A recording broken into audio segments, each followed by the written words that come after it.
जय माता रानी के सभी मित्रों को। दोस्तों, कर्ण प्रशासनी और उसकी सिद्धियों के प्रकार।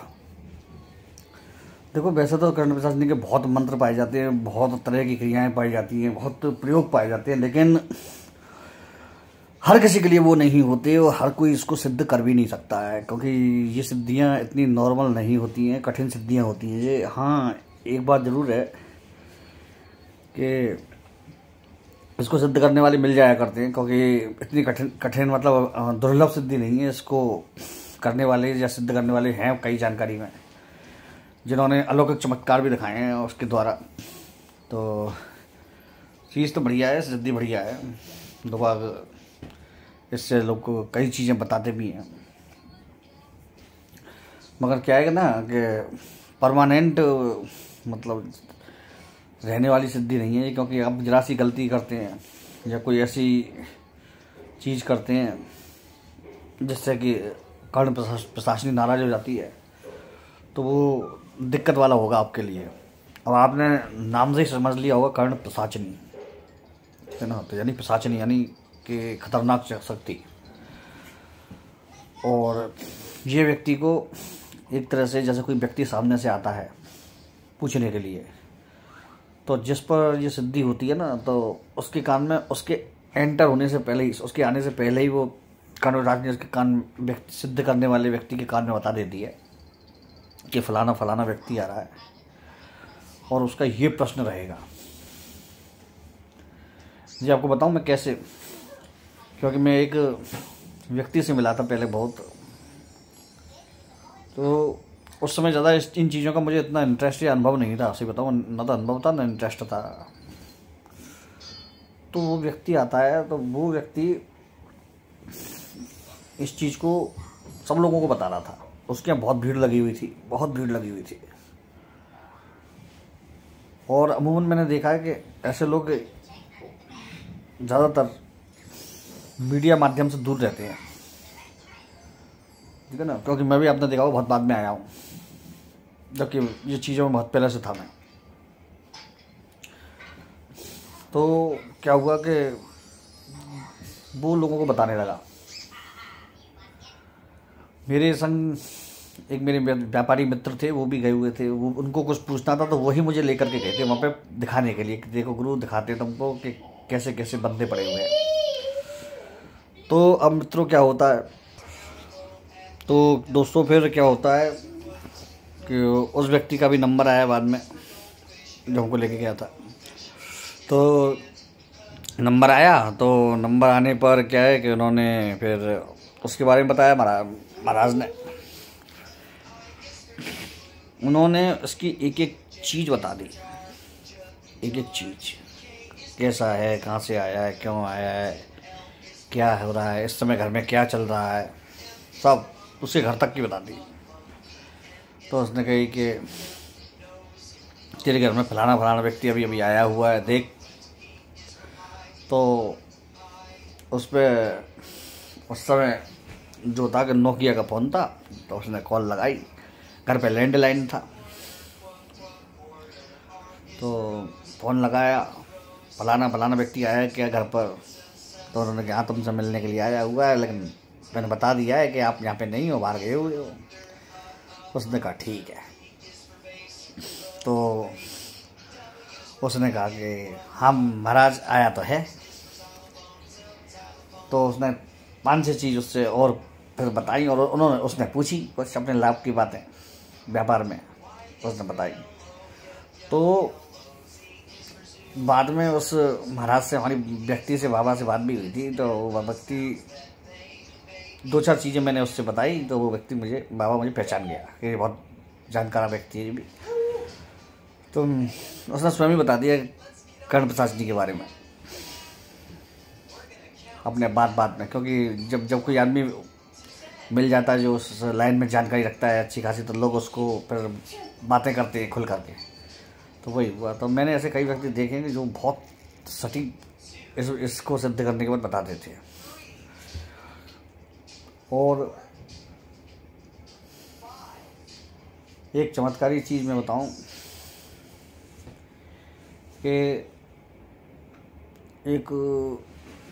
यमुना किनारे के बीहड़ों में एक कोई संत हुआ करता था, बाबा कह लो, सिद्ध कह लो, संत कह लो। तो उसको भी कहते हैं कर्ण प्रसाशनी सिद्धि थी, और कोई अप्सरा भी उसको सिद्ध थी। वो कैसे मालूम है आपको?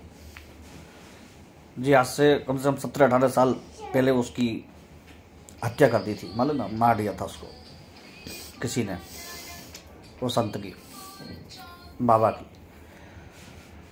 तो क्या होता है कि वो जो बाबा था वो कोई व्यक्ति उसके पास कुछ पूछने के लिए जाता था तो वो उसको इतना सटीक बताता था कि वो चीज़ें होती थी और हो भी चुकी होती थी कई चीज़ें उसमें से। तो लोग आश्चर्य में रहते थे। धीरे धीरे वो क्या हुआ कि वो इन चीज़ों के दम पर वो फिर पैसा बन गया, लोगों से पैसे की मोटी मोटी मांग करने लगा ताकि तब बताऊंगा मैं आपको कोई चीज़। और हजारों लाखों रुपए का मामला बनता था उसका। लोग फिर भी जाते थे उसके पास। कोई बंदा उसके पास गया, उसने कहा बाबा आपने जो बताया था मेरा काम हो गया, आपको क्या दक्षिणा देनी है?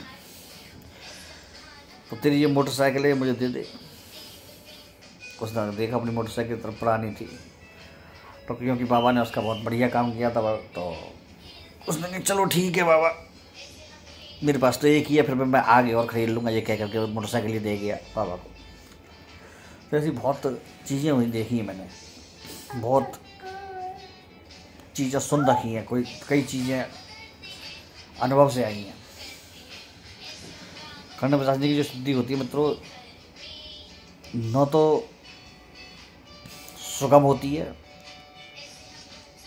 और न ही आंख बंद करके सिद्ध करने वाली होती है। इसमें बहुत ध्यान देना पड़ता है हर चीज़ को। और मंत्र इसके बहुत तरह के मिल जाते हैं, लेकिन कभी भी इसके मंत्र को ऐसे ही उठा के नहीं करना चाहिए, अन्यथा आप इतनी बड़ी मुसीबत में फंस सकते हो जो आपने सोचा भी नहीं होगा। क्योंकि ये उन शक्तियों में से आते हैं जो आदमी को सीधा उल्टा कर देते हैं, ठीक है ना। वो पल भर भी नहीं लगाएंगे आपको बिगाड़ने में आपका सब कुछ, क्योंकि आप उसको सिद्ध करने की कोशिश कर रहे हैं। लेकिन यदि आप सही तरह से कर लिए इसको तो आपको बहुत फायदा होने वाला है। तो इसमें मैं जानकारी देने का मेरा उद्देश्य यही है कि ये चीज़ होती है और करते भी हैं लोग, इसकी जानकारी मिलते हैं बहुत, मगर जिसको जो पूर्ण रूप से सिद्ध करने वाले बहुत कम हैं। उंगलियों में गिनने लायक होंगे समझो आप 2-4-5। और जिनको जो सिद्धियाँ प्राप्त होती हैं वो बड़ी बड़ी चीज़ें बता जाते हैं, कार्य कर जाते हैं।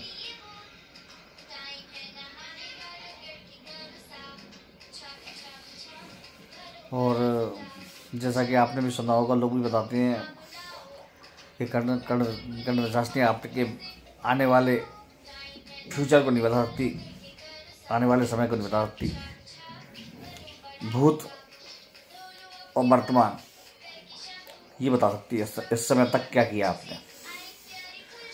पर जो मेरे अनुभव में लोगों का आया वो आगे तक का बता देते थे, क्योंकि मैं अनुभव को प्रबलता देता हूँ तो मैं उनकी बातों को सही मानता हूँ। वो आगे तक बता देते थे कि ऐसा होता है, ऐसा होगा। बड़े बड़े व्यापारी लोग जाते थे। तो ये चीज़ें होती हैं, सिद्धियाँ होती हैं, लेकिन लोग बहुत मेहनत करने पर और कठिनता से सिद्ध होने वाली होती है।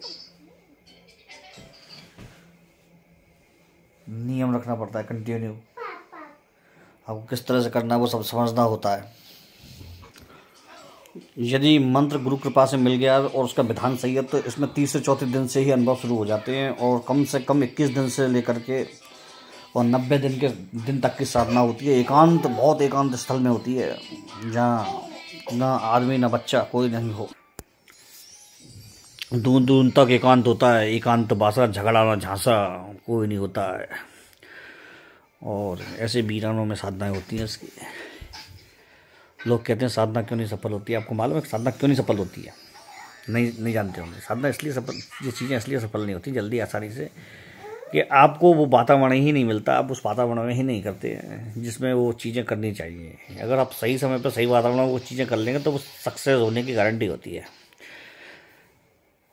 जैसे कि कोई साधना आपको एकांत स्थल में नदी किनारे बताई गई है, तो आप किसी नदी किनारे जाएंगे तो वहाँ 50 आदमी आएंगे, इधर उधर चलेंगे, गोलेंगे, घूमेंगे फिरेंगे, हल्ला होगा, तो आपका ध्यान भटकता रहेगा। तो वो ध्यान भटकने का मतलब ही नहीं, वहाँ तो चीज़ हो ही नहीं सकती। फिर यदि ध्यान भटक गया है तो वो चीज़ नहीं हो सकती फिर वहाँ पर। तो ये सब चीज़ें होती हैं, वो ध्यान भटकता रहता है फिर आदमी का। मंदिर में तो आप कर ही नहीं सकते, क्योंकि इस समय वो ज़माना गया जब मंदिरों में शांति रहा करती थी। इस समय तो मंदिर पिकनिक स्थल हो गए, तो वहाँ ढेरों लोग पहुँच जाते हैं कि भगवान मेरा ये काम कर दे, ये दे रहा हूँ मैं तुझको, और भगवान मेरा वो काम कर दे, मैं तुझको ये दे रहा हूँ। इस तरह से डील चलती रहती है। भगवान कहते हैं मैं नहीं लूँगा भाई, काम तो कर दूँगा, बाद में होगा तेरा काम, कर मच्छे, तू मेरा है बच्चे। तो इस तरह से होता रहता है, चलता रहता है।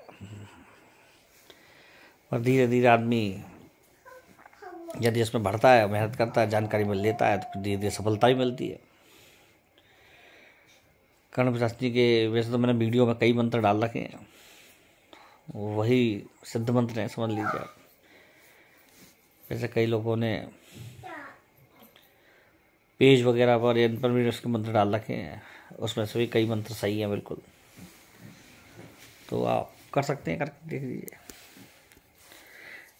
नहीं किया तो कर देखो और फिर इसका फल देखो, ठीक है ना? तो करके देखो, आनंद आएगा आपको, नया नया अनुभव मिलेगा। जय माई की, चिंता नायक आएगी। ओम ह्रीं मंगलम के वाचम मुखम पदम स्तंभ जिह्वाम स्वाहा।